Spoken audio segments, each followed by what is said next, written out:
All right. Now, the question you have to ask as you look at these midterm elections and their campaigns is this. If Biden and the Democrats have such a strong record of accomplishments as they claim, why aren't they running on it? Practically their entire campaign is about abortion and January the 6th. Anyone would think they're embarrassed about their record, which is crazy because it's actually kind of spectacular, especially on the central issue of inflation and the cost of living, because so much of that is driven by energy policy. And honestly, it takes real political talent, genius in fact, to design and implement an energy policy as incoherent, self-defeating and sophomorically shallow as the one we've got now. It's really quite the accomplishment.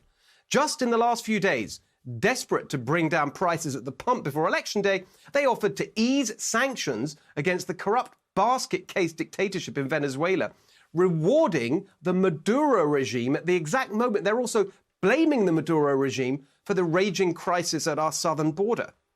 We saw the butcher of Riyadh, Mohammed bin Salman, throw that fist bump of shame back in Biden's face as the Saudis teamed up with Russia to cut production instead of increasing it, as Biden begged them to do, prompting Biden to release still more of our strategic reserves, already at the lowest for nearly 40 years, with Reuters warning of worries that it's getting too thin to properly address another big global supply disruption, demonstrating yet again that Biden's looting of our reserves for an election bribe that didn't even last until the election is one of the most irresponsible partisan schemes in presidential history. On top of all that, they desperately push for a new Iran nuclear deal to get Iranian oil back on the market, rewarding the monsters who, just to pick one atrocity among thousands, had this 16-year-old girl, Serena Esmailzadeh, killed for joining the protests against the death of Mahsa Amini in police custody, now turning into a women-led revolution against the brutal Islamic Republic, a revolution